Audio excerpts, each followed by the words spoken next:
कोकाटेंचे भाऊ कंत्राटदार होते। त्यांच्याकडे 25 एकर जमीन होती। दोघं त्यावेळी आर्थिक दुर्बल प्रवर्गात येत नव्हते।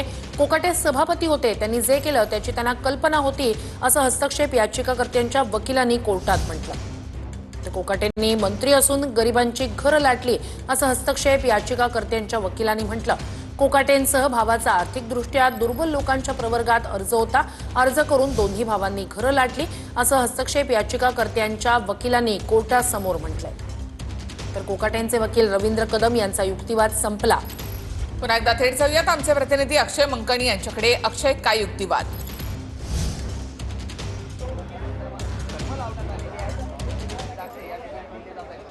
नक्कीला खरं तर आता माणिकराव कोकाटे यांचे वकील रवींद्र कदम यांचा युक्तिवाद आता संपलेला आहे आणि माणिकराव कोकाटे यांच्या याचिकेमध्ये 2-3 हस्तक्षेप याचिका ज्या आहेत त्या आलेल्या आहेत आणि त्या हस्तक्षेप याचिकाकर्त्यांकडनं आता युक्तिवाद जो आहे तो कोर्टामध्ये सुरू असल्याचं पाहायला मिळतंय। माणिकराव कोकाटे आणि त्यांचे बंधू यांनी गरिबांची घरं जी आहेत ती लाटलेली आहेत। माणिकराव कोकाटे हे आर्थिकदृष्ट्या कोणत्याही परिस्थितीत गरीब नव्हते। त्यांच्याकडे मोठ्या प्रमाणात जमिनी होत्या आणि ते कंत्राटदार होते। त्यामुळे ते कोणत्याही प्रकाराने आर्थिक दुर्बल या घटकामध्ये येत नाही।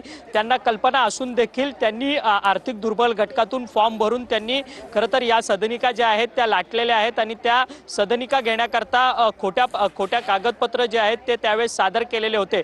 अशा प्रकारचा युक्तिवाद जो आहे तो हस्तक्षेप याचिका करणाऱ्या याचिकाकर्त्यांकडनं सध्या कोर्टात होताना आपल्याला पाहायला मिळतोय। आणि खरं तर माणिकराव कोकाटे यांच्यातर्फे युक्तिवाद करत असताना रवींद्र कदम यांनी माणिकराव कोकाटे यांची घर घेताना आणि घर घेतल्यानंतरची आर्थिक परिस्थिती कशा पद्धतीने सुधरत गेली आणि त्यांच्या आर्थिक परिस्थितीमध्ये कशी तफावत निर्माण झालेली आहे या सगळ्या संदर्भातला युक्तिवाद जो आहे तो केलेला असल्याचं आपल्याला पाहायला मिळतंय। आणि त्या सगळ्या संदर्भाचे पुरावे जे आहेत ते माणिकराव कोकाटे यांचे वकील रवींद्र कदम यांच्याकडनं देखील उपस्थित गेलेलं असल्याचं आपल्याला पाहायला मिळतंय। माणिकराव कोकाटे यांना लोअर कोर्टाकडनं शिक्षा सुनावण्यात आलेली आणि त्या शिक्षेच्या संदर्भात त्यांनी बुधवारी याचिका दाखल केलेली होती, परंतु कोर्टाने तात्काळ या याचिकेवरती सुनावणी घेण्यास नकार दिलेला होता। त्यामुळे आज शुक्रवारी 2 दिवसानंतर या याचिकेवरती सुनावणी होणार होती आणि या सगळ्या याचिकेवरती सध्या न्यायमूर्ती लड्डा यांच्यासमोर ही संपूर्ण याचिका जी आहे या याचिकेच्या संदर्भात युक्तिवाद होताना आपल्याला पाहायला मिळतोय। माणिकराव कोकाटे यांना या शिक्षेच्या ही शिक्षा झाल्यानंतर त्यांना स्वतःचं मंत्रिपद जे आहे ते सोडावं लागलेलं असल्याचं पाहायला मिळतं। त्यांच्या विरोधात नॉन बेलेबल वॉरंट जे आहे ते निघालेले आहे आणि Nashik police non bailable warrant घेऊन सध्या लीलावती रुग्णालयात दाखल सुद्धा झालेला आहे त्यांना अटक करण्याकरता। परंतु माणिकराव कोकाटे यांची प्रकृती अस्वस्थ असल्यामुळे ते सध्या लीलावती रुग्णालयामध्ये असल्याचं आपल्याला पाहायला मिळतं। कोर्टामध्ये रवींद्र कदम त्यांचे वकील आहेत माणिकराव कोकाटे त्यांच्याकडनं मेडिकल अहवाल जो आहे तो देखील दाखल करण्यात आलेला असल्याचं आपल्याला पाहायला मिळतंय। माणिकराव कोकाटे ICU बेड क्रमांक 9 मध्ये लीलावतीमध्ये ऍडमिट आहेत आणि त्यांच्यावरती एंजिओप्लास्टी देखील होणार आहे अशा संदर्भातचा जो मेडिकल अहवाल आहे रुग्णालयाचा अहवाल आहे डॉक्टरांचा तो देखील सबमिट करण्यात आलेला असल्याचं आपल्याला पाहायला मिळते। माणिकराव कोकाटे यांच्या वकिलांकडनं अंतरिम दिलासा देण्याची मागणी जी आहे ती या सगळ्या प्रकरणात होताना पाहायला मिळते। सोमवार मंगळवारपर्यंत आम्हाला वेळ द्यावा अशा पद्धतीची मागणी जी आहे ती माणिकराव कोकाटे यांचे वकील रवींद्र कदम यांच्याकडनं या सगळ्या संदर्भात होताना पाहायला मिळते। परंतु कोर्टाकडनं या दिलासा देण्याच्या संदर्भात काही प्रश्न सुद्धा उपस्थित केले जात असल्याचं आपल्याला पाहायला मिळत आहेत। PWD ने जे क्रॉस एक्झामिनेशन या सगळ्या याचिकेच्या संदर्भात केलेलं आहे त्याची देखील एकदा माणिकराव कोकाटे यांच्या वकिलांनी माहिती घ्यावी असं कोर्टाकडनं स्पष्ट करण्यात आलेलं असल्याचं आपल्याला पाहायला मिळतंय। सध्या माणिकराव कोकाटे यांचे वकील रवींद्र कदम यांचा युक्तिवाद जरी संपला असला तरी या सगळ्या याचिकेमध्ये ज्यांनी हस्तक्षेप याचिका दाखल केली आहे त्यांचा युक्तिवाद सध्या सुरू असल्याचं आपल्याला पाहायला मिळतंय। साक्षीदार असणाऱ्या पोलीस पाटील यांची साक्ष अनिकेत निकम हे वाचून दाखवत असल्याचं आपल्याला पाहायला मिळतंय। अनिकेत निकम हे देखील माणिकराव कोकाटे यांच्या बाजूने वकील आहेत आणि साक्षीदार असणाऱ्या पोलीस पाटील या सगळ्या प्रकरणामध्ये जे साक्षीदार आहेत पोलीस पाटील त्यांची संपूर्ण साक्ष जी आहे ती अनिकेत निकम हे वाचून दाखवत आहेत।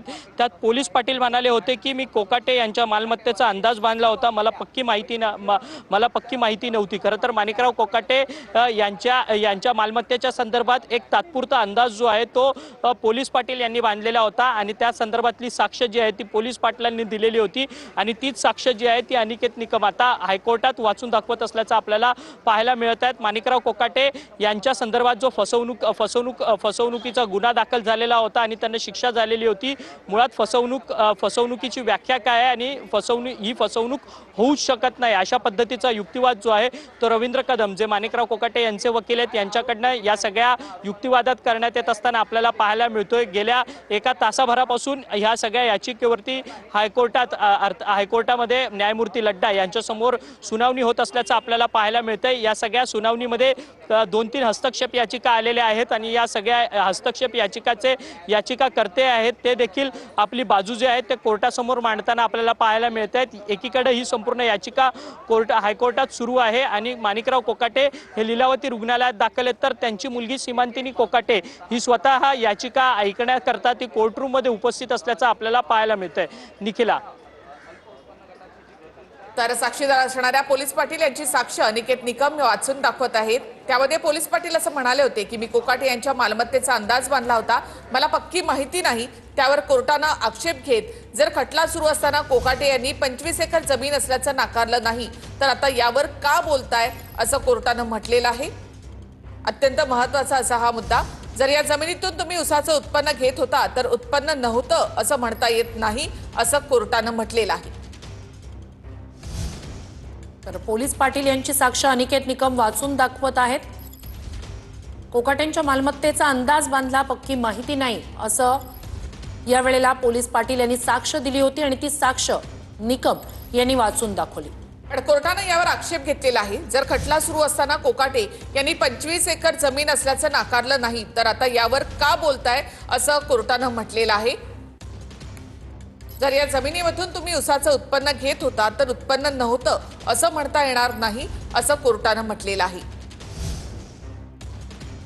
तर कोकाटे सभापती होते, त्यांनी जे केलं त्याची त्यांना कल्पना होती असं हस्तक्षेप याचिकाकर्त्यांनी म्हटलं। पोलीस पाटील यांची साक्ष अनिकेत निकम वाचून दाखवतायत आणि कोकाटेंच्या मालमत्तेचा अंदाज बांधला, पक्की माहिती नाही अशी साक्ष पोलीस पाटील यांनी दिली होती, जी साक्ष अनिकेत निकम यांनी कोर्टासमोर वाचून दाखवली। नक्कीच, आणि कोर्टानं देखील यावर आक्षेप घेतलेला आहे। खटला सुरू असताना कोकाटे यांनी 25 एकर जमीन असल्याचं नाकारलं नाही तर आता यावर का बोलताय असं कोर्टानं म्हटलेलं आहे। जर या जमिनीमधून तुम्ही उसाचं उत्पन्न घेत होता तर उत्पन्न नव्हतं असं म्हणता येत नाही असं कोर्टानं म्हटलंय। तर तुमच्याकडे खरंच कुठली जमीन नाही का असा सवाल देखील कोर्टानं यावेळी केला आहे। कोर्टानं अनिकेत निकम यांना हा सवाल केला। अनिकेत निकम हे कोकाटे यांचे वकील आहे, त्यांच्याकडनं पोलीस पाटलाची साक्ष या ठिकाणी वाचून दाखवण्यात आली। कोकाटे यांच्या आर्थिक स्थिती संदर्भातली माहिती जी आहे ती कोर्टासमोर देण्यात आली। जुने आणि आत्ताची माहिती देखील या ठिकाणी देण्यात आलेली आहे। तर त्यावर आता पोलीस पाटलांची साक्ष अनिकेत निकम यांनी वाचून दाखवली आहे। कोर्टाच्या मालमत्तेचा कोकाटे यांच्या मालमत्तेचा अंदाज बांधला, पक्की माहिती नाही ही पोलीस पाटील यांची साक्ष होती, ती अनिकेत निकम यांनी वाचून दाखवली आहे। मात्र कोर्टानं त्यावर आक्षेप घेतला।